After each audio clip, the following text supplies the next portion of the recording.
All right, welcome to our deep dive into Daniel chapters 7 through 9. I know you wanted to explore these chapters, and wow, are you in for some wild stuff? Oh, yeah, some really wild stuff Talking beasts and prophecies. that have captivated people for centuries. Yeah, it's like watching a cosmic drama unfold right in front of you, this battle between good and evil. Yeah, But it's not just some ancient history lesson here. right. These chapters, they offer some really profound insights into a hope that transcends time. A hope that's just as relevant for us today as it was thousands of years ago. Absolutely. These chapters give us this glimpse into God's ultimate power, a power that's working through history and speaks to our deepest longing for a world where good ultimately triumphs. I love how you put that, a world where good ultimately triumphs. Yeah. So let's jump right into Daniel's first vision in chapter 7. Okay. So picture this, Daniel's caught in this whirlwind of chaos, a stormy sea, and out of these depths come these four terrifying beasts. Yeah. And we're not talking about cuddly creatures here, are we? No, definitely not. These are like the stuff of nightmares. Okay. A lion with eagle's wings, a bear just devouring everything in sight. On one side, a leopard with 4 wings, Oh. and then this fourth beast that's completely bizarre, unlike anything else with iron teeth. It's intense. It is. And sometimes I think life can feel like that too. Yeah. Like we're facing our own personal beasts. Yeah. Challenges at work, relationship struggles, those global issues that feel way beyond our control. Absolutely. But here's where it gets really interesting. Daniel doesn't stop with the beasts. He goes on to describe something even more powerful. Yeah, the scene totally shifts, and all of a sudden we see the Ancient of Days, God himself, seated on this fiery throne. And it's this stark contrast to those chaotic beasts. Right. It's this powerful image of divine majesty and authority. And, that's a huge takeaway for us, right? Absolutely. No matter how overwhelming our beasts may seem, no matter how chaotic life gets, there's a higher power at work, a power that goes beyond our understanding and ultimately holds everything together. Yeah. It's like Daniel saying, hey, don't get lost in the chaos. Focus on the one who is ultimately in control. Yeah. But wait, there's more. Another figure appears, this Son of Man, and he's given everlasting dominion. Right. What's going on here? This is a passage that has sparked so many different interpretations throughout history. But for Christians, this Son of Man points directly to Jesus, Okay. the one who embodies God's love and ultimately triumphs over all earthly powers.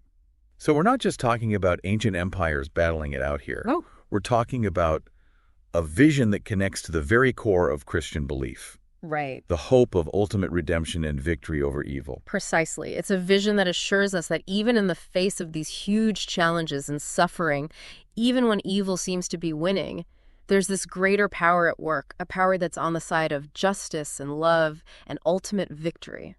It's like a message whispered across the centuries, reminding us that we're not alone in our struggles, that there's this force for good that will ultimately prevail. And I think that's an incredible source of hope, wouldn't you say? Oh, absolutely. A hope that goes beyond our circumstances. Yeah. A hope rooted in something far greater than ourselves. A hope that sustains us through life's storms. So we've got these empires rising and falling, these terrifying beasts representing this chaos and oppression that often mark human history. But then we see this glimpse of something else, something that transcends the chaos, this glimpse of divine power, of ultimate justice, of a hope that refuses to be extinguished. And this is just the beginning of Daniel's journey. Right. In chapter 8, Daniel receives another vision. And this one takes us even deeper into the symbolic language of prophecy with a ram, a goat. Okay, a ram and a goat. Yeah. Sounds like we're about to enter a cosmic petting zoo. That's right. But I have a feeling this is anything but tame. You got it. This vision is packed with symbolism, and it offers these incredibly specific details that have left scholars and interpreters amazed by their accuracy throughout history. Really? Okay, so spill the beans. What's the scoop on this ram and goat showdown? What's the symbolism here, and how does it connect to those beasts we encountered in the previous chapter? Well, first imagine a ram with 2 horns boldly charging and dominating everything in its path. Okay. This ram represents the Medo-Persian Empire, a powerful force that rose to prominence after the fall of Babylon. Okay, so we're still in empire territory, but with a slightly different animalistic twist. Right. So what about the goat? Who does that represent? Ah, the goat. It bursts onto the scene with a single prominent horn, and it completely takes down the ram. This goat, as you might have guessed, symbolizes Greece, specifically under the leadership of Alexander the Great. Okay. And here's where it gets really fascinating. The vision accurately foreshadows the division of Alexander's empire after his death. But hold on, how does it do that? That's Remember incredible. how the goat had that single impressive horn? Yeah. Well, in Daniel's vision, that horn suddenly breaks off, and in its place, 4 smaller horns sprout up. This directly reflects what happened historically after Alexander's untimely death. His vast empire was divided amongst his 4 generals. Wow, that's amazing. To have those events foreshadowed so accurately in an ancient vision, Right. it's mind-blowing. It's like Daniel's given a sneak peek into the future, a glimpse of how these empires rise and fall, how power shifts and changes hands. Yeah. But it sounds like there's more to this story, right? What's the deal with this little horn you mentioned? Yes, the little horn. This is where things take a darker turn, and we start to see another layer of this ongoing battle between good and evil that's woven throughout Daniel's visions. Okay, I'm all ears. Tell me more about this little horn and why it seems so different from those powerful empires represented by the ram and the goat. Well, this little horn sprouts from one of the 4 smaller horns that replace the goat's single horn. Okay. It starts small, but quickly grows in power and influence, causing immense trouble and even persecuting God's people. It's a symbol of a future ruler who will oppose everything good and righteous. So it's not just another empire rising and falling. This little horn sounds like a real villain, a force specifically aimed at undermining everything God stands for. Do we have any clues as to who or what this little horn might represent? Many scholars believe this little horn points to a ruler named Antiochus Epiphanes, Okay. who reigned in the 2nd century BC. He was notorious for his cruelty, his attempts to stamp out the Jewish faith, and his desecration of the Jewish temple. Wow, talk about a bad guy. Yeah. But this vision isn't just about ancient history, right? What's the bigger message here for us today? What can we learn from this little horn and how it disrupts the established order? That's a great question. It reminds us that even when evil seems to be gaining ground, even when powerful forces are aligned against what is good and true, we shouldn't lose hope. Okay. These forces might cause immense suffering and hardship, but ultimately they're limited in their power. They're not the final word. It's like a David and Goliath situation, but on a cosmic scale. Yeah.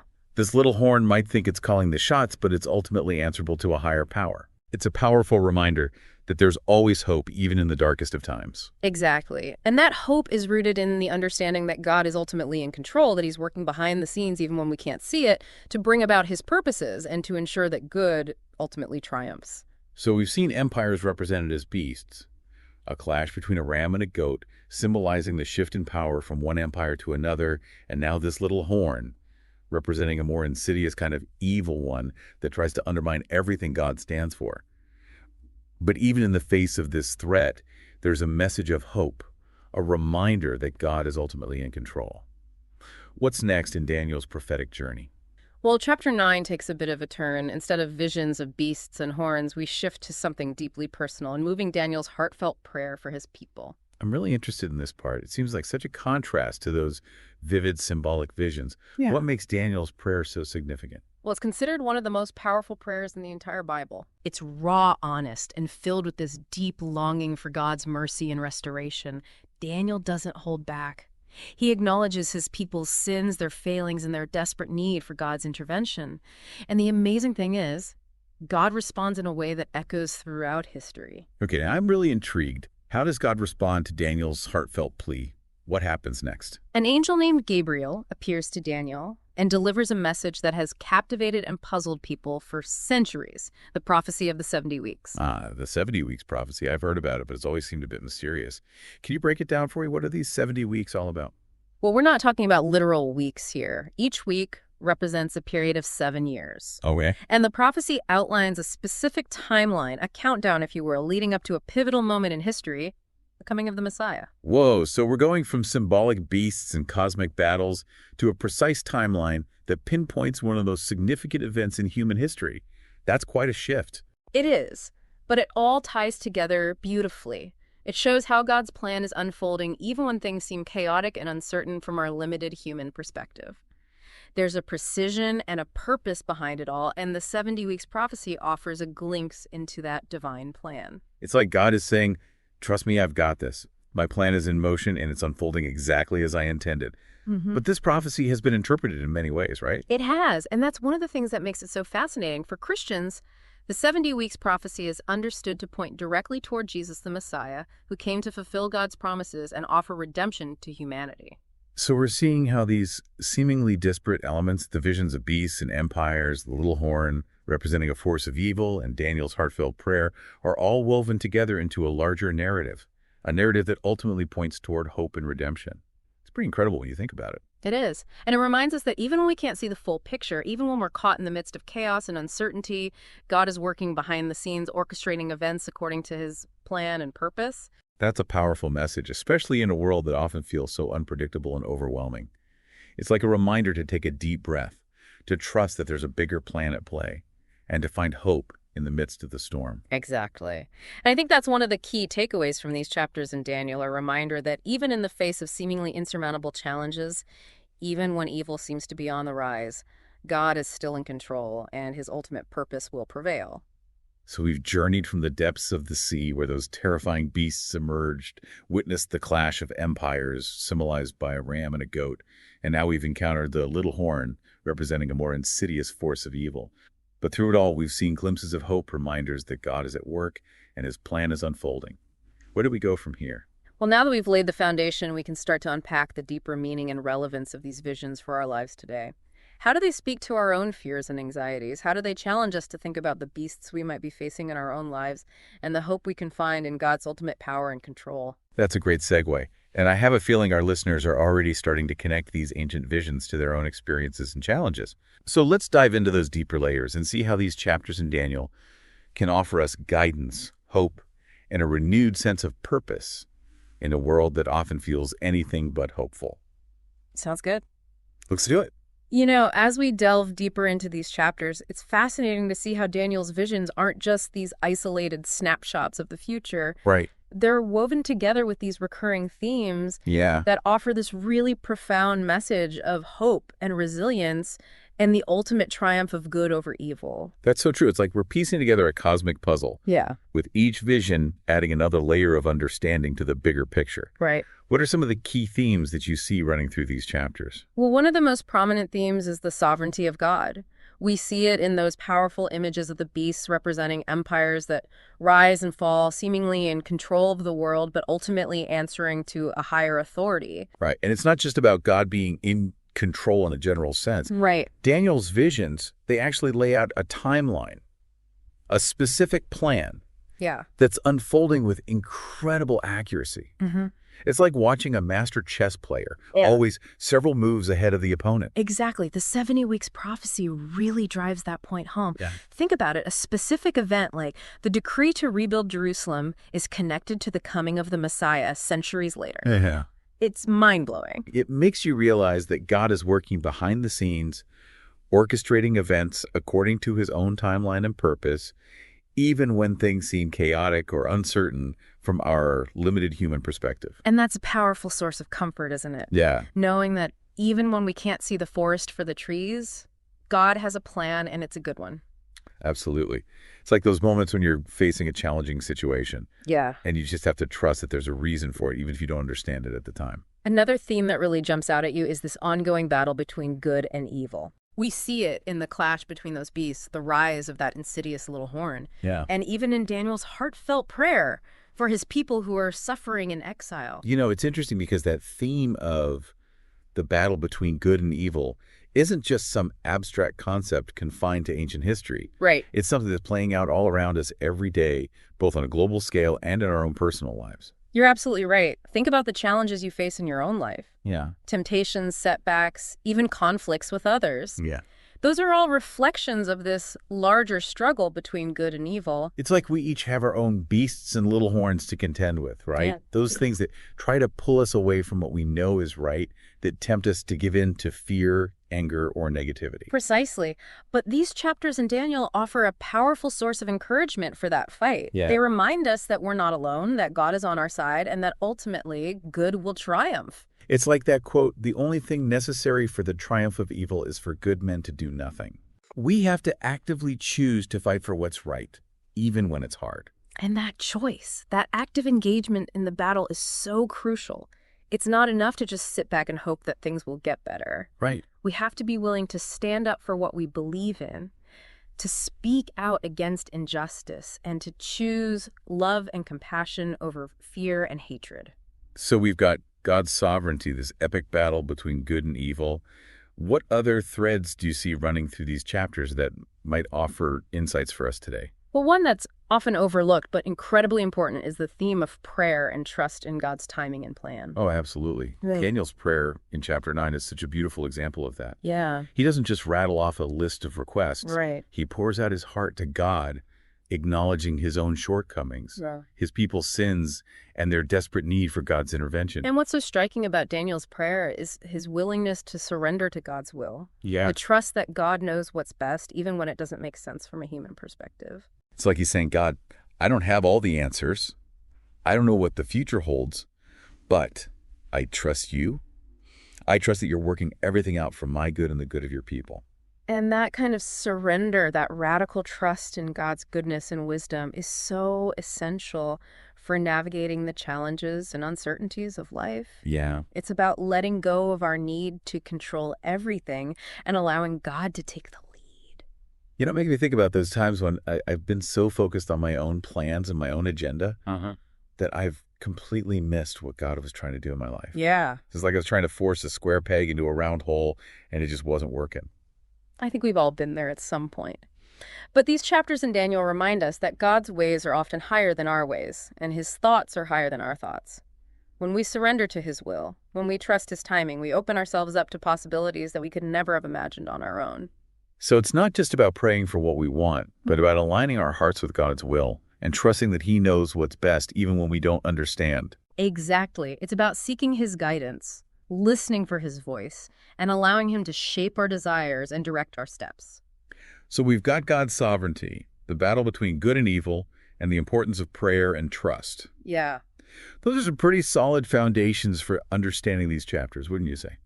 They are, but there's always more to uncover, isn't there? Right. These chapters are so rich with symbolism and meaning that you could spend a lifetime studying them and still find new insights. I totally agree. It's like peeling back the layers of an onion. Yeah. There's always something new to discover, a new perspective to consider. Yeah. And, speaking of different perspectives, I think it's important to acknowledge that there are different interpretations of these symbols and prophecies, even within Christianity. That's a great point. Not everyone agrees on exactly which empires are represented by the beasts or how the timeline of the 70 weeks prophecy lines up with historical events. Right. And I think it's important for us to acknowledge those differences. Yeah. And to approach these interpretations with humility and respect. We're not here to say that one interpretation is right and the other is wrong. Exactly. One of the beautiful things about Scripture is that it can speak to people in different ways and on different levels. It's like a prism reflecting different colors depending on how you look at it. I love that analogy. Yeah. And it's important to remember that we're not dealing with a history textbook here. Right. These are visions, symbolic representations meant to convey deeper truths about God or humanity and the ultimate direction of history. Precisely. It's not about getting bogged down in the minutia of historical details. Right. It's about grasping the bigger picture, the message that God is trying to communicate through these powerful images. And that message ultimately is one of hope and assurance. No matter what challenges we face, no matter how bleak things may seem, we can trust that God is in control and that his plan will ultimately prevail. It's like that verse in Romans that says, "And we know that in all things God works for the good of those who love him, who have been called according to his purpose." That's a perfect way to sum it up. Yeah. It's a reminder that even when we can't see the forest for the trees, God has a plan, and it's a good one. And it's a plan that ultimately leads to redemption, restoration, and the triumph of good over evil. So we've covered a lot of ground here. We have. We've talked about the symbolism of the beasts, battle between good and evil, the importance of prayer and trust, and the different ways these chapters can be interpreted. What do you think are the key takeaways for our listeners? Those nuggets of wisdom that they can carry with them as they navigate their own lives and challenges? Yeah, I think one of the biggest takeaways, and it's something that I find myself coming back to again and again, is this idea that God is actively involved in human history. Yeah. He's not some distant deity who set things in motion and then stepped back to watch the show. That's so important. And it's something that we can so easily forget, especially when we're facing challenges or, just feeling overwhelmed by everything that's going on in the world. It can feel like we're just these tiny specks in this vast, impersonal universe and that our actions don't really matter. Yeah, like what difference can one person make in the face of all this chaos and suffering? But Daniel's visions, they remind us that we're not just random bystanders. Right. We're part of this grand narrative, a cosmic